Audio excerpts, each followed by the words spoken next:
এই ছেলে, এখানে তোমাকে আর একটা কথা বলে রাখছি, তুমি মনে রেখো। তুমি কথাকে উল্টে ধরিও না।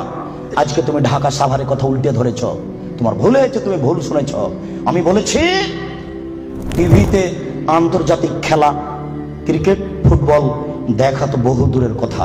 আমি বলেছি আন্তর্জাতিক খেলা টিভিতে দেখা তো বহু দূরের কথা, আন্তর্জাতিক খেলার গল্প যেখানে চলে সেখানে বসে থাকাও হারাম।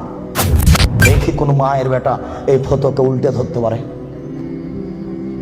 আর তোমার বাড়ির উপরে, 5 তলা বাড়ির উপরে অনেকগুলি পতাকা, তার একটা হচ্ছে ব্রাজিলের পতাকা। তুমি ব্রাজিলকে চিনো কে? তুমি কি ব্রাজিলকে চিনো কে? আচ্ছা, তুমি কি কোনোদিন ভেবেছো ব্রাজিলকে? তোমার বিদ্যা তো নেই, তোমার কি একটু বুদ্ধিও নেই? তুমি কি মানুষই নও? রাজশাহী চাঁপাইনবাবগঞ্জের ভাষাতে তুমি কি অমানুষ? তোমার ভিতরে কি কোনো মানবতাই নেই? ওরা ইহুদি, ওরা খ্রিস্টান, ওরা ইহুদি, ওরা খ্রিস্টান।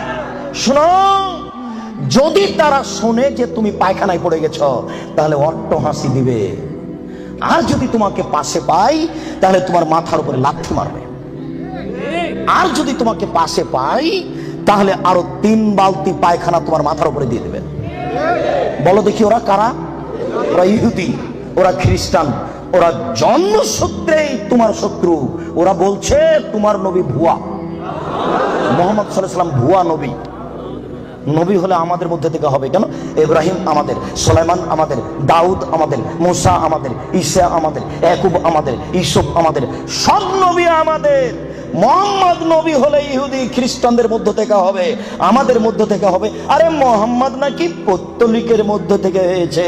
ছি ছি ছি ছি ছি, এ কেন নবী হবে? ছি ছি ছি ছি ছি, এ ভুয়া নবী। তুমি তার পতাকা মাথার উপরে তুলো কাপুরুষ। তোমার বিদ্যাকে আমি কবর দিতে এসেছি, তুমি মনে রেখো তোমার আমি কিছু না কিছু উপকার করবই করবো ইনশাআল্লাহ। শুনুন, দুনিয়াতে কিছু পাপ আছে মানুষ না করে পাপী। ফুটবল ক্রিকেট র্যাকেট খেলা যায় ওই সময়তে যখন টাকার হারজিত থাকবে না, শরীর চর্চা থাকবে, তখন যায়। ফুটবল ক্রিকেট র্যাকেট ভলিবল এগুলো খেলা যাবে ওই সময়তে যখন টাকার হারজিত থাকবে না, শরীর চর্চা হবে। আর যাতে শরীর চর্চা নেই, বসে বসে সময় কাটাই, এটা খুবই খারাপ। চৌসার, ছক্কা, লুডু, দাবা, পাঞ্জা, ক্যারাম বোর্ড, তাস, গেমস, এইসব খেলায় যদি কেউ অংশগ্রহণ করে তাহলে সে তার হাতকে শরীর শুকুরের রক্তের মধ্যে ডুবিয়ে দিয়েছে। মুহাম্মদ সাল্লাল্লাহু আলাইহি ওয়াসাল্লাম বলেন, মান লাইবা বিনারদি শির ফাকাদাত খালায়াদাহু বিদামি খিনজির। কেউ যদি চৌসার, ছক্কা, লুডু, দাবা, পাঞ্জা, ক্যারাম বোর্ড, তাস, গেমস এই ধরনের খেলায় অংশগ্রহণ করে সে তার হাতকে শরীর শুকুরের রক্তের মধ্যে ডুবিয়ে দিয়েছে। তুমি সাবধান থাকো। সম্মানিত উপস্থিতি, রাসূল সাল্লাল্লাহু আলাইহি ওয়াসাল্লাম বলেন, ইন্না মিম্মা আতাখাওয়াফু আলা উম্মতি, আমার উম্মতের উপরে আমি সবচেয়ে যেটা বেশি ভয় করি পৃথিবীর মানুষ, আমি বলে গেলাম মুহাম্মদ সাল্লাল্লাহু আলাইহি ওয়াসাল্লাম, আমার উম্মতের উপরে আমি সবচেয়ে যেটা বেশি ভয় করি, 1 নম্বর ভয় হচ্ছে আমার উম্মত জেনায় লিপ্ত হবে, এইটা আমার ভয়। 2 শাহাতুল খাফিয়া, আমার উম্মত গোপন পাপে লিপ্ত হবে, এইটা আমার ভয়। আমার উম্মত গোপন পাপে লিপ্ত হবে, এইটা আমার ভয়। ছেলে মেয়ে, যুবক যুবতী গোসলখানাতে ঢুকলেই পাপ করছে, একাই হলেই পাপ করছে।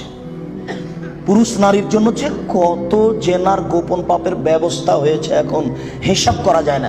এই ছেলে, তুমি আছো ঢাকা লালবাগে আর তোমার বান্ধবী আছে লন্ডনে, 2 জন মিলে মোবাইলে গল্প করছো গোপনে।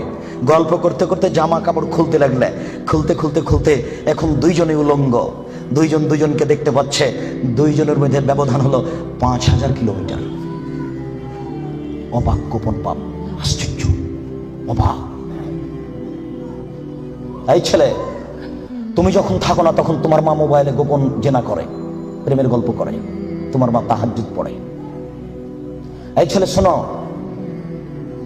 তুমি আর তোমার মা যখন থাকে না তখন তোমার বোন মোবাইলে জেনার গল্প করে। মোবাইল মানে জেনা।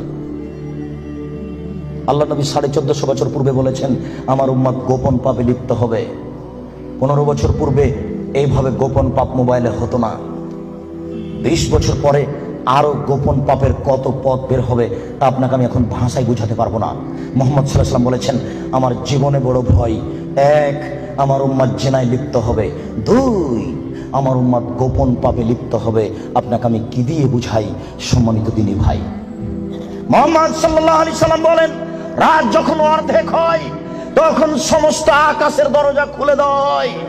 যে ব্যক্তি আল্লাহর কাছে প্রার্থনা করে তার প্রার্থনা কবুল হয়ে যায়। যে ব্যক্তি যা চায় আল্লাহ তাকে তাই দিয়ে দেন। যে ব্যক্তি বিপদে পড়ে বলে আল্লাহ আমাকে বাঁচাও, আল্লাহ তাকে বাঁচিয়ে দেন।